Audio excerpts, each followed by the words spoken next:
This is your tech news briefing for Monday, March 27th. I'm Zoe Thomas for the Wall Street Journal.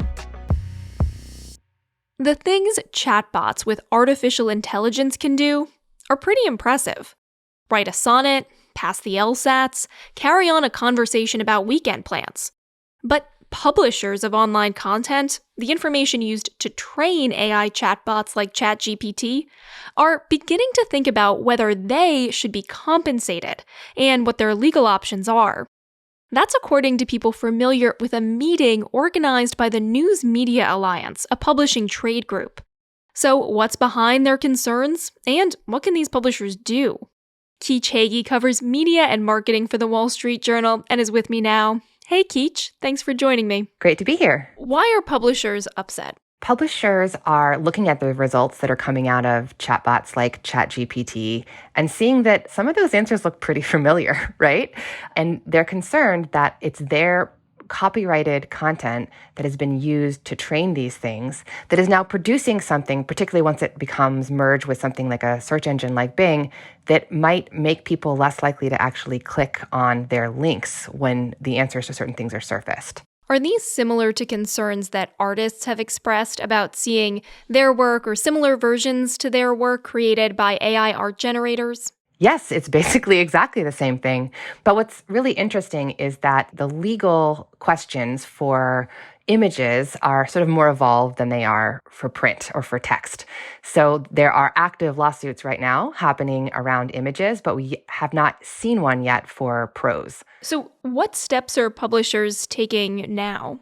So publishers are really having meetings, having working groups, meeting as part of their trade group, and also having internal meetings, just trying to understand, first of all, what their options are, what their legal rights are, what kind of legal actions they can take and should take, as well as what their commercial opportunities are.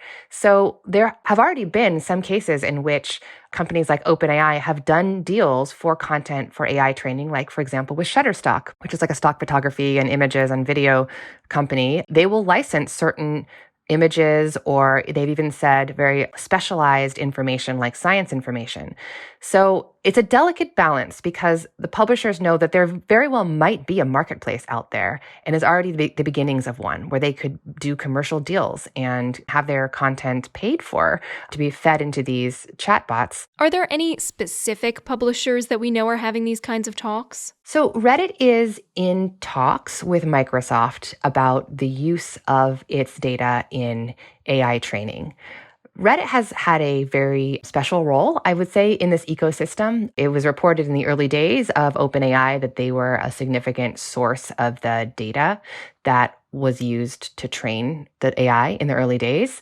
You know, there are many, many, many other sources, but the folks there are having active conversations about compensation and about what's right going forward. That's according to people familiar with the matter.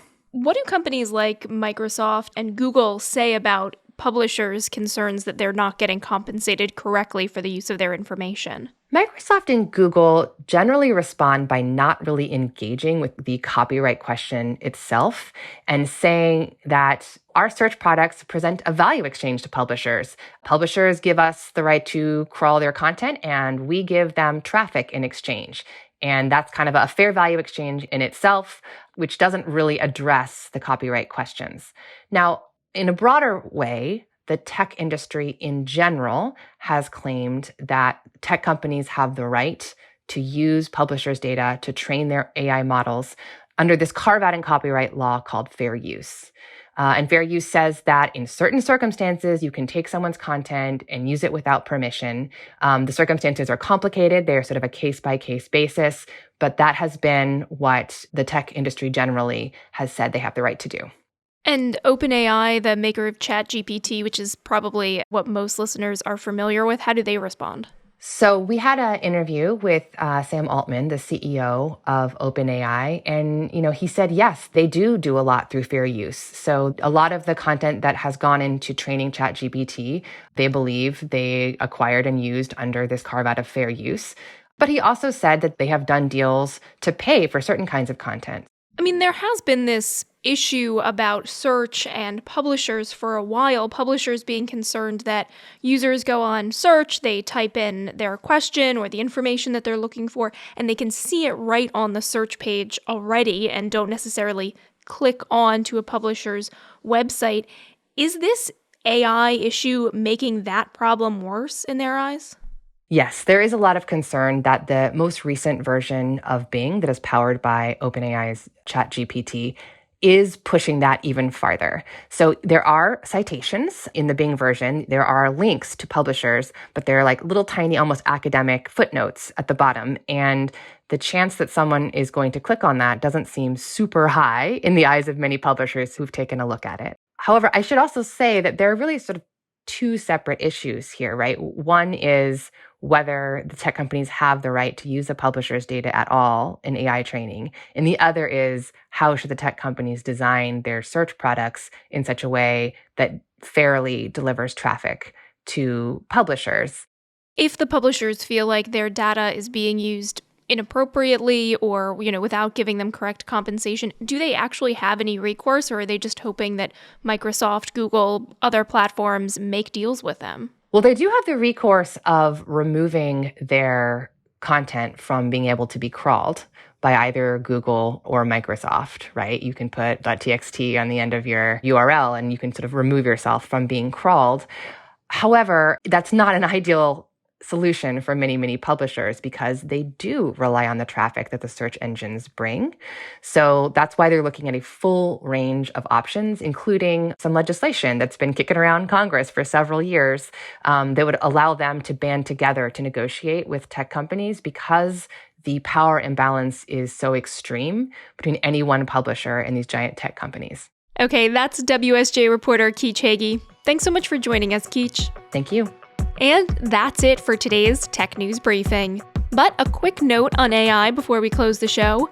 We still want to hear your questions about generative artificial intelligence. AI programs like ChatGPT, Microsoft's new Bing, and Google's new Bard. We're going to answer them on an upcoming show.